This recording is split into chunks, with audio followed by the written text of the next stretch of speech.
Bueno, comenzamos esta entrevista, estamos hablando con Federico Rojas de Chile, argentino en Chile, ya hace unos cuantos años, inclusive padre de familia de chilenos, ¿no? Sí, sí, sí. Padre de dos chilenas chiquititas. Así que ya soy una mezcla. Es un politólogo militante de la Acción Humanista ya, que está por recibirse de doctor en Ciencias Políticas. Un gusto, Federico. Buenas tardes. Lachi es mi nombre. Buenas tardes, ¿cómo están? Gracias por invitarme. Feliz de estar acá y charlar de este tema. No, por favor, acá estamos muy interesados en todo el proceso de Chile. Yo creo que obviamente somos países hermanos y lo que nos pasa mutuamente. O sea que seguramente cosas que han pasado acá han influido en Chile y cosas que pasan en Chile seguramente van a influir en Argentina. Entonces nos parece muy interesante esta conversación primero para entender un poco más de qué está pasando en Chile. Y segundo, para saber cómo puede llegar a influir eso acá en la Argentina o no. Como para arrancar, esto es un proceso muy interesante que empezó hace ya unos años, en el 2019, ¿no? Cuando hubo una gran manifestación estudiantil al principio, solo por el valor del boleto del metro. Sí. Y eso se derivó en un escándalo porque hubo mucha represión y se multiplicaron las marchas y se multiplicaron, para que se fue la cámara, ahí está, y se multiplicaron las protestas, empezaron a haber protestas masivas, y de ahí empezó a generarse un cambio que nos gustaría que nos empieces a explicar desde ahí, como para poder entender todo este proceso. Efectivamente, en 2019 se da luego un alza de 30 pesos chilenos en el pasaje del metro, unas protestas de estudiantes que empiezan a boicotear esta alza y empiezan a saltarse los molinetes. Claro. Estudiantes secundarios. Estas primeras protestas son reprimidas fuerte, y eso empieza a escalar, y a más represión empieza a haber más apoyo, y más protestas, y más represión y más apoyo, y esto crece, y se empieza a gestar este estallido social que llegó a tener, para darles una idea, en algún momento una movilización con 1 millón de personas solo en Santiago y casi creo que 2 millones de personas en todo el país, un día. Para un país de 17 millones de habitantes eso es mucho. Y se empieza a ampliar un poco la sensación de hastío frente a los abusos, de cansancio, y se gesta un poco esta frase que sintetiza este estallido social, que dice: no son 30 pesos, son 30 años. Que significa los 30 años de post-retorno de la democracia, pero manteniendo un modelo fuertemente neoliberal, con abusos, con alta desigualdad, con una exclusión muy fuerte. Y la verdad es que en esos 30 años también el sistema político de Chile se mantuvo o estuvo muy cómodo con la desconexión con la base. Desmovilizó después del regreso de la democracia a la población, y estaba muy cómodo con esa desconexión entre las bases más populares y los partidos políticos. Pero eso también genera un problema, que es que la canalización institucional de las demandas, de las protestas, estaba cortada.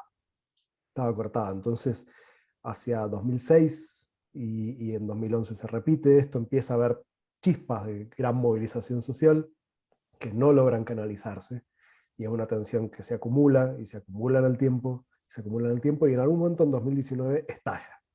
Claro. Y desborda el sistema político, no tiene por dónde canalizar, y en ese punto caen cabezas. y empieza además una protesta que es bastante violenta.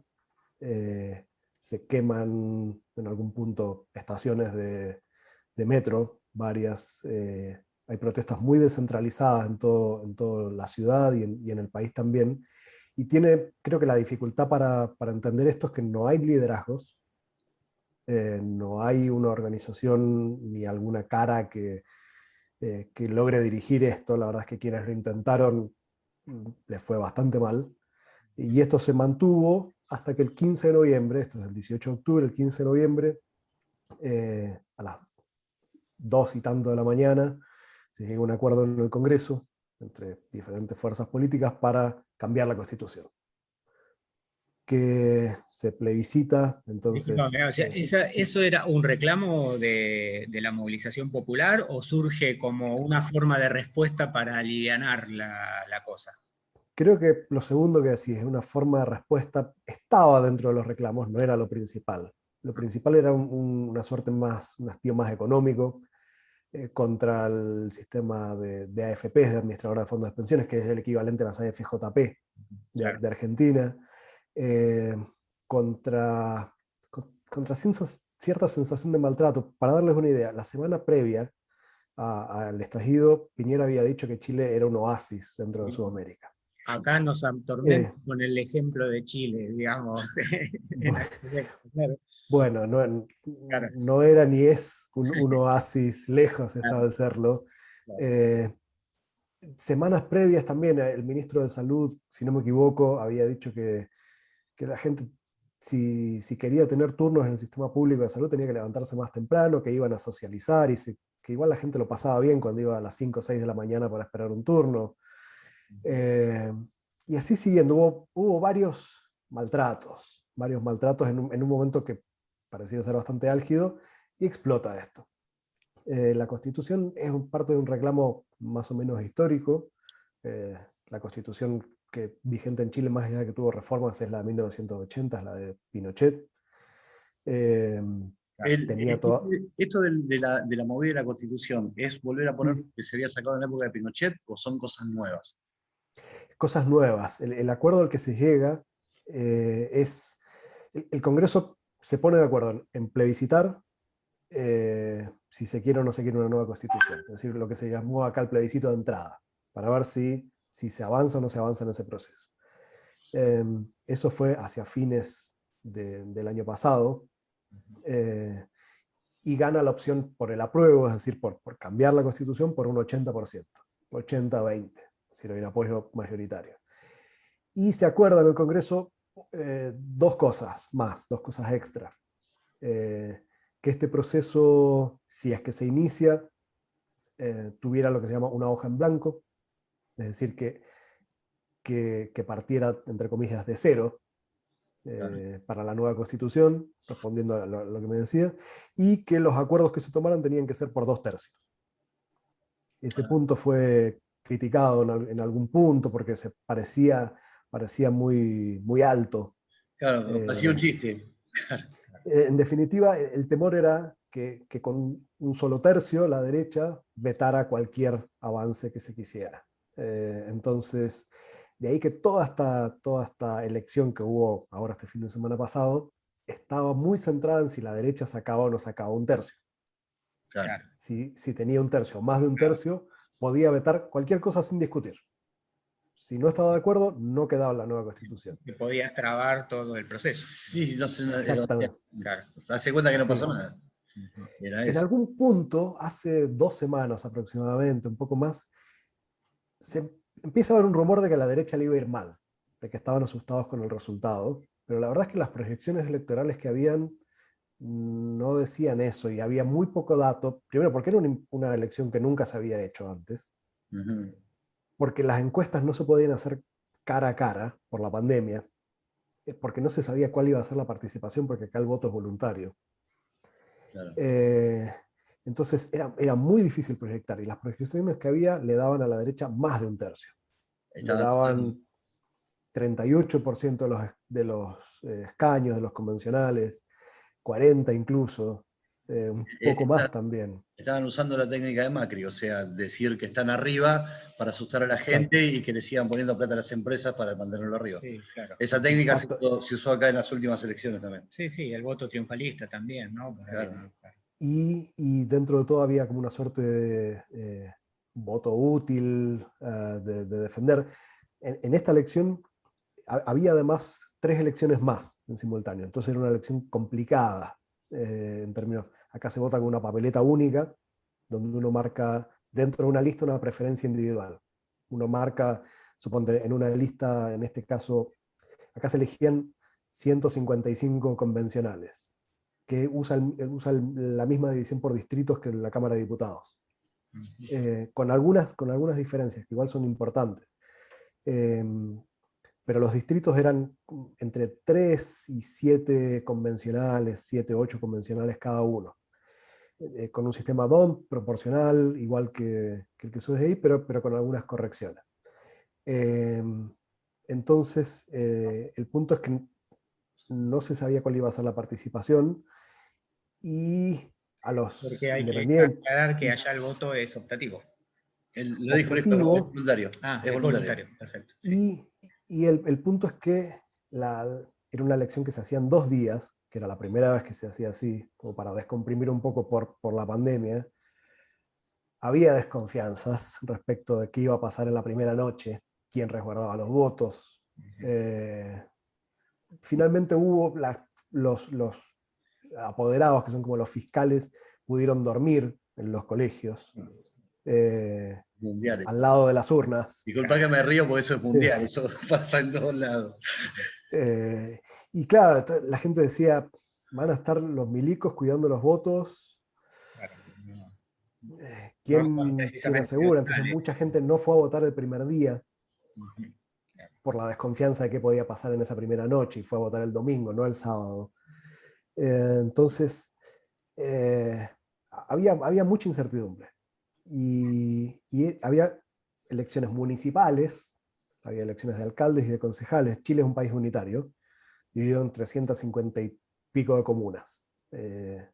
Entonces había elecciones de alcalde de cada una de esas comunas y de concejales, que son cuerpos que van entre 6 y 12 personas, que es como el poder legislativo chiquitito de cada comuna.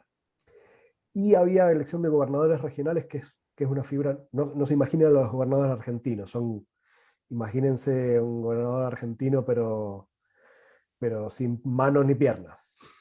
No tiene ningún tipo de poder, Sí, digamos. no, manejan un poco de presupuesto y tienen algo de poder, pero no se comparan.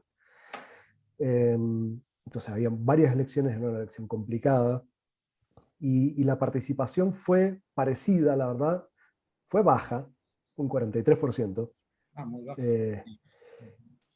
Pero no es distinto a las anteriores elecciones municipales. La verdad es que normalmente para las elecciones municipales vota entre un 40 y un 50 máximo. En las presidenciales y legislativas vota más gente, pero en general tiene baja participación, y en este caso es relativamente comparable. Claro.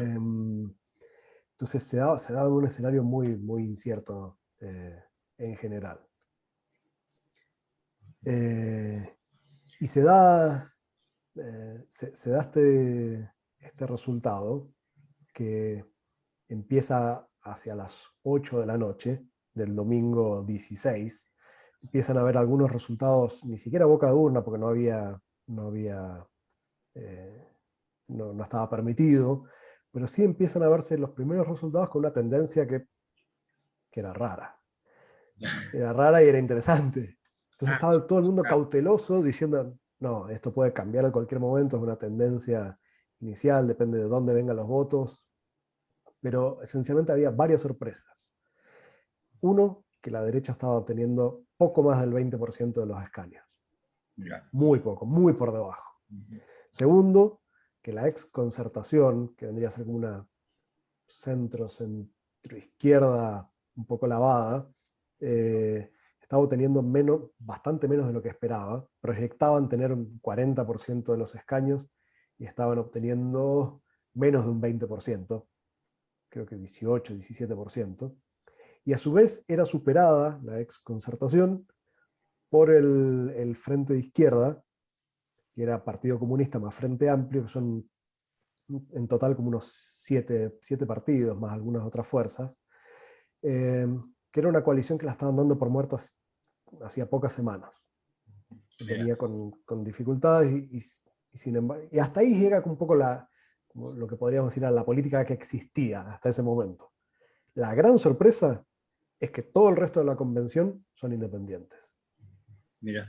Sale una lista que se llama la Lista del Pueblo, que es una lista de candidatos independientes que se organizó por distrito, es decir, en las listas específicas para cada distrito, y que surge como organización del estallido social, de dirigentes, de profesores, académicos, gente activista, militantes, muy ligados a territorios específicos, y que tiene 27 convencionales de 155.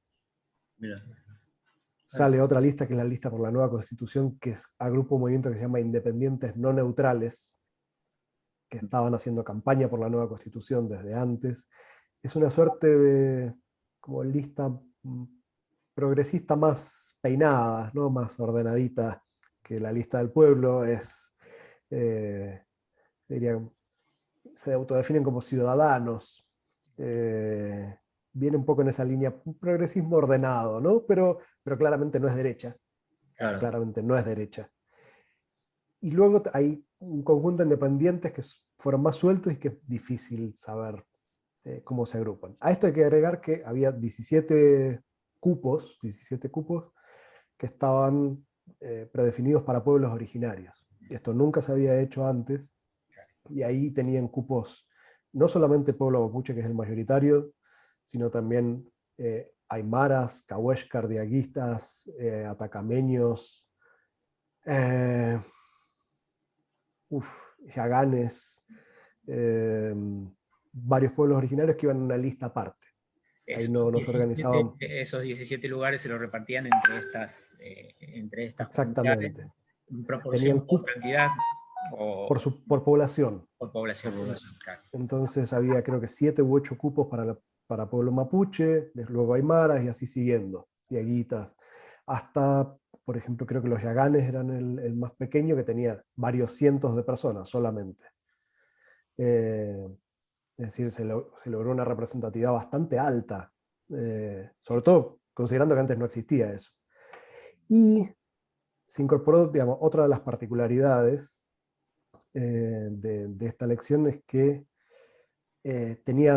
era paritaria en dos sentidos. Era paritaria en términos de género, en términos de las candidaturas y de la elección. Las listas tenían que ser todas encabezadas por una mujer y se llamaban listas cebra, es decir, una mujer, un hombre, una mujer, un hombre, una mujer, un hombre, una mujer, y así siguiendo. Siempre encabezado por una mujer, digamos. Siempre encabezada por una mujer.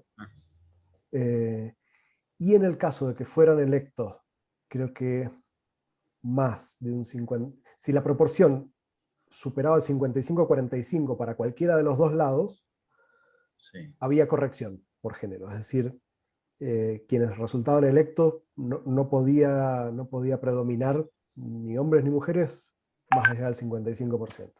Finalmente fue tan buena la elección de mujeres que terminaron, esta ley de paridad terminó ayudando a que entren 7 hombres. Sin esa corrección final hubieran quedado, creo que 82 mujeres electas y finalmente quedaron 75. Claro. No recuerdo el número exacto, quizás me estoy equivocando, pero... O sea que la ayuda de paridad fue para el hombre, digamos. Sí, sí. Lo cual acalló bastantes críticas injustificadas que hubo antes de la elección, y que ayudaron. Entonces hubo sorpresas por el lado de los resultados, por el lado de los cupos originarios, por el lado de la paridad de género, y también agregaría por el lado de disidencias sexuales, de diversidad. Entraron candidatos y candidatas que eran abiertamente gays, lesbianas. Estuvo a punto de salir una candidata trans, un poco más lejos un candidato trans también. Esto es histórico esto en Chile. Es increíble, impensable. Tenés que pensar que el Congreso de Chile uno lo puede reducir a 5 comunas del país, a unos 15 o 20 colegios, y ahí se termina la diversidad de la ley. Todos en una misma zona de Santiago, de 2 universidades, 3 universidades máximo, 20 colegios, y ahí termina. Es muy endógena la elite, muy chiquitita. Sí. Entonces esto es una brisa de aire fresco, entra gente que no es de la élite política, el 59% de los electos no tiene experiencia política. Sí experiencia de militancia, eso es lo curioso. Sí, sí, sí, sí, pero no No, político. no llegó, casi no llegaron, salvo excepciones, personajes públicos. Hubo mucha candidatura de personaje de televisión, de radio. No entraron en general. ¿Cómo asusta a la derecha esto que me está contando? Sí. Debe estar metiendo un miedito. Y llega gente que además, por ejemplo, les empiezan a medir algunas preferencias ahora con encuestas.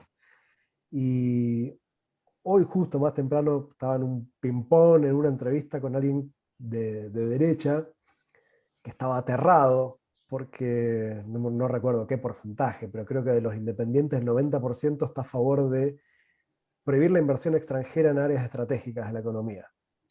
Bien. Y estaba aterrado con esa idea este personaje de derecha. ¿Cómo lo vamos a Y en realidad regular ahí? Claro. lo que significa es mayor regulación a la minería, esencialmente, a las empresas forestales, a la salmonicultura, a las grandes empresas extractivas de Chile, que digamos, la gran economía de Chile son piedras, palos y pescados. Claro. Sí. No se sale mucho de ahí. Y gas en la época Macri acá. Sí. Se importó de ellas, claro, exactamente. Sí. Entonces es un resultado de gente más normal. Claro. La verdad es que de un poquitito más normal. Claro. Nada más raro que eso. Claro. Más representativa de la población. De la población, Sí, con un poquitito más de corazón que un político de la derecha, se podría llegar a decir. Y esto se está hablando que puede llegar, sí, porque ahora... otra curiosidad dale, es que la derecha fue toda junta. Acá en los últimos 6 años aproximadamente salió, digamos, la derecha chilena ya era muy volcada. La derecha, digamos, tiene sectores pinochetistas, abiertamente pinochetistas, sí. Que sin vergüenza lo dicen. Bueno, a esa derecha se le armó una ultraderecha. Claro. Porque nunca es suficiente. Sí, las cosas nunca terminan, sí. Entonces le salió un partido ya más abiertamente fascista, si se quiere. Pequeño, chiquitito, que saca menos del 10%, pero en esta elección fueron juntos. Fueron juntos. La coalición oficialista, el gobierno, con este otro partido. Y el pronóstico era que si la derecha iba toda junta y la izquierda, la centroizquierda, el centro iba todo disperso, el resultado iba a ser sobre la representación de la derecha. Como siempre. Y era razonable esperar eso. Y aún así, la verdad es que quedó sobre representada. Sacó más escaños de los que debería haber sacado si no tuviera proporcionalidad completa, pero aún así le fue muy mal. Lo que pasa es que la gente, los votantes nuevos van creciendo y no cuentan con eso. O sea, los votantes viejos, cuando no es obligatorio el voto y los pibes que pueden ir a votar están con todo este movimiento y es obvio que te van a pegar un vueltazo en cualquier momento. Y se la veían venir ellos, por más que te vendan de que estaban arriba, si hicieron eso porque ya se la veían venir. La juventud salió a votar y salió a buscar lo que quería para su país. Exactamente, además eso, no se sabe quiénes son los que votan. Ese 40 y tanto %, claro, puede cambiar mucho quiénes son de una elección a otra. Entonces, también hay algo que se dijo en el plebiscito y ahora, es que en pandemia los viejos salen menos a votar. Claro. Y los jóvenes más. Claro. Entonces, solo eso puede significar un cambio, no sé, 10-20% de los votos y te cambia la elección. Claro que sí, claro que sí. Bueno, acá en la época de acá se iban a esquiar, por eso no ganó la derecha. Bueno, eso allá se quedaban por la pandemia adentro, más realistas fueron ellos que nosotros. Sí. Ahora hay digamos, la constituyente, que sería la que va a realizar el cambio de la constitución, se va a juntar ahora ya en un mes, calculo, ¿no?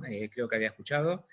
Sí, confirmame eso, y si ya hay algunas ideas importantes para llevar adelante en este cambio constitucional, algunas ideas que tracen esta posible constitución. En un mes el Tribunal Electoral tiene que certificar estos resultados, de ahí se envía un mensaje al Ejecutivo, el ejecutivo da la luz verde para entrar con el inicio de su primera sesión. Y lo primero que tiene que hacer este cuerpo es elegir autoridades, presidente, presidenta y vice, y definir su propio reglamento por 2/3.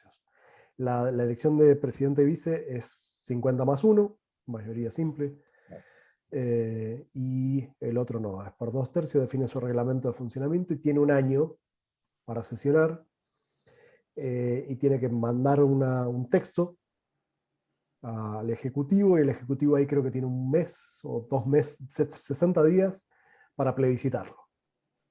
Y se da un plebiscito de salida. Bien. No queda muy claro qué pasa si se rechaza. La verdad es que es una laguna. No está reglamentado eso. No, es poco probable que se rechace, la verdad, porque se supone que este proceso va acompañado de también debates y discusión más general, no solamente ahí adentro. Pero no se sabe. Y sobre los temas, te diría, la constitución del 80, la constitución pinochetista, sobre todo tenía vetos y nudos autoritarios que impedían cambios. Era una constitución que tenía quórums supramayoritarios para reformas constitucionales y de algunas áreas, garantizaba de cierta manera, o hubo una interpretación jurídica de cómo era la relación entre Estado y mercado muy fuerte,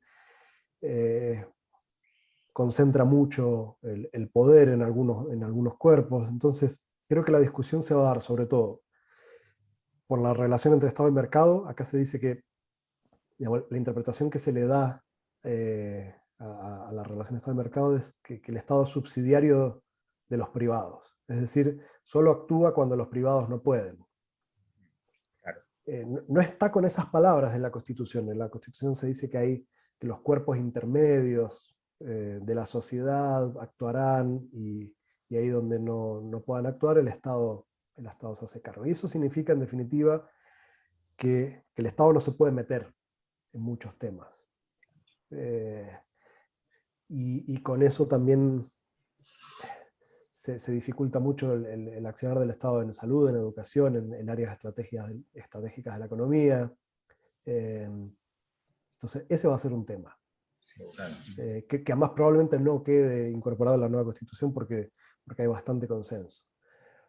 Otro tema que es clave y que no sé si se ha aprobado, pero por lo menos está en la mejor situación que tuvo en las últimas décadas, es declarar la plurinacionalidad del Estado de Chile.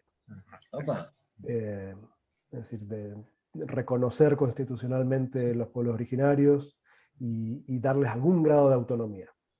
Algún grado, no sé cuál quede, pero probablemente quede con algún grado de autonomía y seguramente de reconocimiento. Y ya, bueno, el simple hecho de poder presentar listas es una especie de reconocimiento también. Sí, marca un precedente, por más que haya sido la única elección, no es que se estipula para las siguientes, marca un precedente y claro, probablemente le da fuerza para seguir y correrlo a otras elecciones. Después hay muy fuertes, te diría, dos ejes.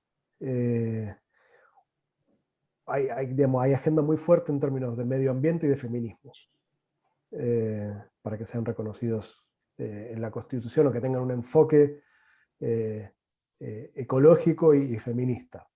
Hay diferentes interpretaciones de cómo se traduce eso, la verdad. No es claro todavía porque es un poco más difuminado, pero sí está fuerte y tiene, digamos, hay bancada para eso.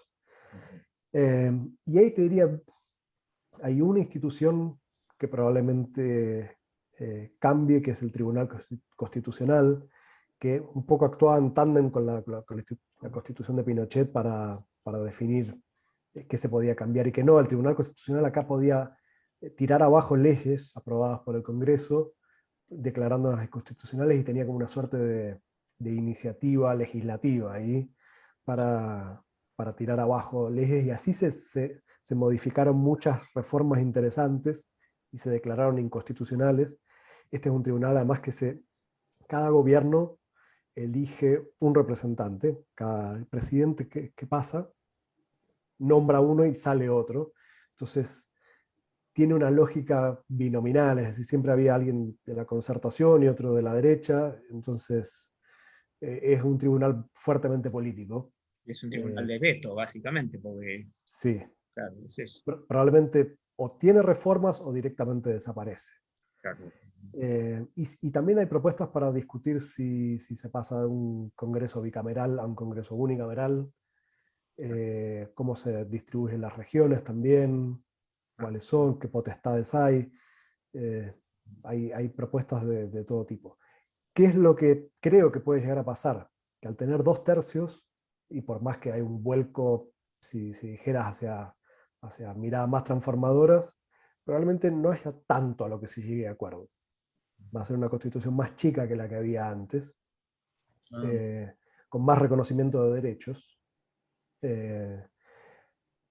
y que probablemente sea un poco más flexible que la anterior. Es decir, que permita legislar después sobre otros temas sin generar vetos o obstáculos, que de por sí está bueno. La Constitución no necesita ser espectacular en sí misma para que sea una buena noticia. Basta con que no trabe la rueda a cosas que se pueden legislar por mayoría simple, para que ya signifique un avance. Entonces, hay algunos puntos sobre los que creo que se puede avanzar. Y la verdad es que igual es una incógnita porque de muchos de los convencionales no se les sabe la historia. Entonces, o sea, o más o menos se los conoce, pero no es que no hay un bloque organizado, no estamos hablando de disciplina partidaria. Probablemente se arme una suerte de geometría variable, donde para algunos temas se armen ciertas alianzas y para otro tema se armen otras. Muy impredecible, exacto. Entonces, no se sabe muy bien. Recién llevamos unos días y hay gente que es entre comillas desconocida. La verdad es que para sus territorios no son desconocidos. Claro, pero bueno, es una manera de empezar a patear el tablero, ¿no? También. Totalmente. O sea, muchos políticos de la derecha tal vez en los territorios de ellos no eran conocidos tampoco. Para que te des una idea, en la región metropolitana de Santiago se elegían gobernadores, no es esta elección, pero otra. Y hay un ejemplo que está muy bueno. La candidata de la derecha, Catalina Parot, gastó en su campaña 760 millones de pesos chilenos, que son $1.000.000. Impresionante. Salió cuarta la elección. La persona que salió tercera gastó $15.000 en su campaña. Y que es del Partido Ecologista, absolutamente inesperada. Mirá vos. Fue una sorpresa, la verdad, incluso para el Partido Ecologista, no lo esperaban. $100.000 le ganó 1.000.000, o sea, ganó 1.000.000. económico. Una locura. Y eso pasó en muchas comunas. Acá pasó algo parecido, un Clio le ganó a ¿cuánta plata había? 15 millones más o menos. Sí, absolutamente. Claro. Gente que salió electa en el norte, una convencional que gastó, creo que, puesto más o menos en proporción, creo que $400 en su campaña. Y le ganó a gente que gastaba 100.000, 150.000. Entonces, primó mucho la cosa de base territorial, el conocimiento de estas listas, y al mismo tiempo esta suerte de listas que eran de independientes, pero al mismo tiempo eran organizadas. A los que les fue bien eran a los independientes organizados, no a los desorganizados. No, los que iban sueltos no salieron en general. Son los que armaron listas completas, y listas competitivas además. ¿Y cuánto tiempo que se calcula que puede estar esto ya listo? ¿Un año y pico? 2022 debiera salir ya, por lo menos una versión. ¿Ustedes cuándo tienen elecciones presidenciales? ¿Que tienen en noviembre ustedes? Ahora sí. Sí, a fin de año. De hecho, ya hubo todo un terremoto. Duró 2 o 3 días la discusión sobre la constitucional, y ya se volvió a las candidaturas presidenciales. Claro, porque esto de alguna manera va a influir en la elección de noviembre. O sea, va a influir. El día domingo a la noche y el día lunes había luto en varios comités políticos. Y el día miércoles, si no me equivoco, a las 11:59 cerraba el plazo para la inscripción de primarias legales a la presidencia. O sea que ya, sí. Ya está cerrado. Se pueden hacer primarias que se llaman convencionales, que las organizan los mismos partidos, por afuera del servicio electoral, pero es sin franja en televisión, sin apoyo del servicio electoral, sí, es esa parte. El día miércoles en la mañana, el día martes, la Democracia Cristiana, que es un partido pivot dentro de la ex Concertación, empieza a poner en duda su propia candidatura, porque además no pasaba de 0 puntos en las encuestas, 0 y algo. Había muy pocos que midieran algo en las encuestas. Claro. Y a su vez, otro actor de esa misma coalición, el Partido Socialista, empieza a coquetear un poco con irse a las primarias de la izquierda, de lo que se llama Prueba de Dignidad, que es Frente Amplio, Partido Comunista, que tenía varios candidatos competitivos. Y principalmente el de Partido Comunista es el candidato que hoy mejor mide las encuestas, que es el alcalde de la comuna de Recoleta. Acá los alcaldes son de los pocos que salieron bien parados con la pandemia, porque en general son los que dieron más ayuda, estuvieron más cerca de la gente, estuvieron un poco más presentes que el gobierno, que la verdad es que estuvo absolutamente fantasmal.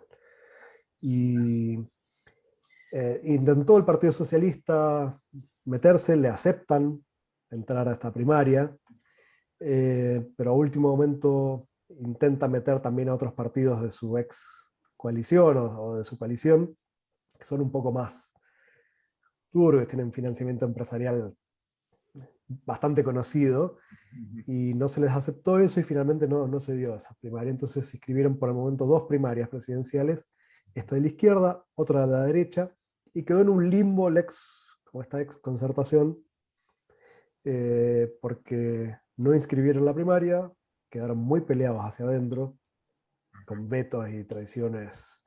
Entonces están en una situación más o menos difícil. Y estas primarias presidenciales van a ser en 2 meses, si no me equivoco. Y ahí ya se empiezan las campañas propiamente tales. Hoy hay 4 candidatos por la derecha, uno solo competitivo, que es Joaquín Lavín, alcalde de una de las comunas más ricas del país, que se llama Las Condes. Candidato a presidente, estás diciendo. A presidente. Él ya fue candidato a presidente 2 veces. Ajá. Perdió las 2 veces en la segunda vuelta. Sí. Y es de la derecha dura, de la UDI, que es una derecha, tiene sectores pinochetistas. Él es muy lavado dentro de eso. Tiene un discurso un poco bonachón, pero poco creíble, y su propio sector no lo compra mucho, justamente por eso. Y hay 2 candidatos por la izquierda, que son este alcalde de Recoleta, Daniel Jadue, que es del Partido Comunista, y Gabriel Boric, que es de un partido que se llama Convergencia Social, que va como candidato único de este Frente Amplio. Entonces, en principio, esos son, y hay 2 o 3 candidatos más que podrían estar rondando, sin saber muy bien la fuerza que pueden tener. O sea, esto rompería un poco esa alternancia Bachelet-Piñera que vienen desde hace ya 15, 16 años más o menos en Chile. Sí. Sí. Debiera. Uh-huh.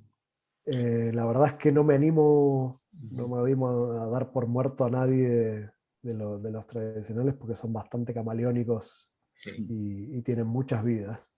Claro. Y se los ha dado por muertos ya varias veces, y faltan meses todavía para la elección. Claro. Creo que sí, digamos, si uno lo mira desde hoy, debiera esperar un cambio. No sé hacia dónde, pero sí un cambio.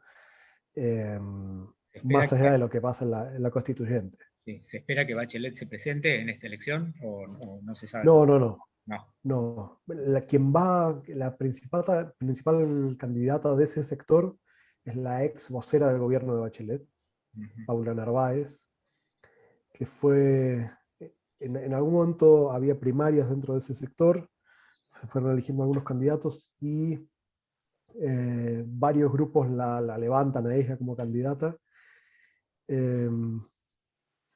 No tiene experiencia en cargos electos previos, y la verdad es que hasta el momento, más allá de que tiene un equipo programático y un equipo de gobierno más o menos armado, porque en general ese sector gobernó muchos periodos, desde el 90 en adelante, nunca superó el 1% en las encuestas. Entonces estaban en un problema, porque más allá de que es una candidata limpiecita, que habla bien y tiene propuestas, no queda claro si el nuevo momento de Chile se corresponde con eso. El territorio. Sí. Si el Chile post-estallido social y post-violaciones a los derechos humanos y post-mutilados y post-torturados se corresponde con eso que quizás estaba bien para el momento anterior, pero hoy no es suficiente. Claro. Podría darse ese escenario. Tienen también la maquinaria para levantar una candidatura y tienen el aparato político para sostenerla y levantarla. Es decir, también podría darse el escenario de que les vaya bien. No creo que... Y en las elecciones se ve la potabilidad de gobernación de quién puede llegar a ganar con la posibilidad de lo que están buscando. ¿Se ve bien eso? ¿O el candidato? Ayuda mucho la segunda vuelta, creo yo. En general es muy raro que acá gane alguien en primera vuelta. Entonces la negociación de apoyos para la segunda tiende a delinear un poco la coalición de gobierno. Entonces, por más que haya como probablemente dos sectores que lleguen con candidatos por el lado centro-izquierda e izquierda, tengan que negociar para una segunda vuelta entre ellos. Quizás no todos los sectores, todos los actores que están ahí, pero sí la mayoría. Entonces, dependiendo de quién pase, la verdad es que en la última elección, en la que ganó Piñera, lo que podríamos llamar la concertación, aunque no tenía ese nombre ya, sacó creo que 24% de los votos, y lo que en ese momento era el Frente Amplio sacó un 21%, estaba muy cerca. Finalmente ahí hubo problemas, hubo parte del Frente Amplio que dio el apoyo y otra que no, terminó saliendo Piñera. En este caso podría darse quizás, por lo que se ve hasta ahora, la situación opuesta, de que sea la izquierda quien logre el segundo lugar. Probablemente la derecha tenga el primero, con una quizás 28-30% de los votos, pero no es claro quién tenga el segundo o tercero. Claro. Depende un poco también qué tan disperso no vaya esa elección y qué pasa en estos meses también. La verdad es que esta elección hace pensar que puede haber un escenario político distinto. Pero es una sola elección, entonces es muy difícil sacar conclusiones en base a un solo punto en el tiempo. No es fácil saber si esto es una tendencia o no. O es un evento anecdótico. Que empiecen ahora a fomentar un fantasma Allende. Sí, ¿no? Me imagino que van a... Ya empezaron. Ya debe estar eso, ¿no? Claro. Sí. Esto... Bueno, el fantasma de Chilezuela, en la última elección estaba y prendió, eso es curioso. Claro. Y hoy está hablando a gente de exilio, de tener que irse del país, de que esto va a ser un caos, un desastre. La típica estrategia de la derecha, la hacen en todos lados, es como muy predecible ahora. Sí, pero lo de la derecha en todos lugares son los reyes del caos. Ellos con el caos sacan sus beneficios. Está a la vista todo el tiempo. Si ellos no generan caos, no ganan. Caos y miedo. Caos y miedo, claro, es lo que necesitan para ganar. Y yo creo que la verdad es que probablemente la Convención Constitucional tenga un resultado que deje a todos descontentos. Ajá. Y eso no sería malo. Eso no sería malo. Que nadie quede del todo feliz. Porque le asegura, creo que más tiempo a esa Constitución. Porque en definitiva le da un poco a todos. Ahora, creo que claramente por la composición que tiene, la derecha va a quedar menos contenta. Claro. Claro, pero bueno, sobre todo, ya es una constitución de derecha, digamos, equilibraría un poco sí, las cosas, sin duda. Sí, y una constitución además, la que hay hoy, que técnicamente está muy bien hecha para trabar, para frenar, para impedir cosas. Es un nudo, un gran nudo. Qué cerquita que están de saberlo, me imagino que los nervios ahí entre la gente de Chile debe ser complicado, ¿no? Porque están ahí. Sí. Están ahí de ver qué va a pasar en la segunda vuelta, cuántas trabas van a meter, cuál es el miedo que van a crear. Una hermosa Ojalá no lleguen ni siquiera a tener esa posibilidad de pelear la segunda vuelta. Sería hermoso. Dan ganas de que la elección sea ahora, en una semana más. Los agarrás a todos en caliente, claro. Sí. Claro. Sí, que no pase mucho tiempo, que sea ahora mismo. Te hago una pregunta más cortita, yo por la duda no la hacía por si no había tiempo, pero tenemos unos minutitos más. Esto de presentarse a elecciones de forma independiente, que fue realizado para los constituyentes, ¿también se ejerce en la política? No, tiene que ser un partido político, claro. Bien. Sí, o sea, se pueden presentar candidaturas independientes, pero es muy difícil. Pero es muy difícil. La ley... Sí, a nivel comunal se puede, se puede dentro de pactos, creo que de partidos. Es decir, uno puede ir como independiente dentro de pactos hechos por varios partidos. Claro, acá también un extrapartidario se puede poner, pero tiene que presentarse a través de una personería jurídica de un partido. Pero les va a ir como nos contó a los independientes, como les fue. No, está bien, claro. Claro. Esto fue muy excepcional, lo que se hizo pensando que era como una convención constitucional y que no era una elección común, entonces hubo un fuerte reclamo de los independientes y se abrió a eso. Probablemente ahora quieran avanzar hacia esa otra posibilidad, pero la verdad es que también hay rechazo de quienes legislan de poder hacerlo, y más con este resultado opuesto. Entonces es difícil que pueda avanzar eso. En principio, para las elecciones ni legislativas es posible, y para las presidenciales hay que ponerse a juntar firmas en la mitad de la pandemia, que es bastante difícil sin un partido o varios partidos que te aguanten. Es muy, muy difícil. Sí. Entonces probablemente sean otros los actores que estén en esa elección. Bueno, te agradezco mucho, Fede, nos has esclarecido muchísimo sobre la situación política de Chile, y la verdad que estábamos muy intrigados.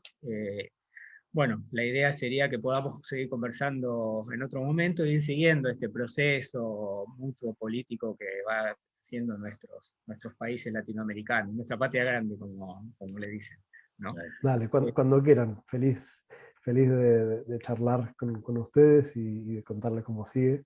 Y gracias por el espacio y el rato que estuvo muy bueno. Muchísimas gracias, Fede, y muchísima suerte en tu doctorado, de Ciencia Política. Espero que la próxima ya sea con la defensa puesta. Hablamos con un doctor. O sea, ahora allá en Chile, cuando está por recibirte, se le dice candidato. Sí. A doctor. Esperemos que la próxima vez ya seas doctor en Ciencia Política. Ya votado. Sí. Eso. Electo. No vaya de manera independiente, que te puede ir mal. Trata de negociar con algún profe o algo ahí. Eso. Sí. Muchas gracias, Federico. Muchas gracias. Gracias a usted.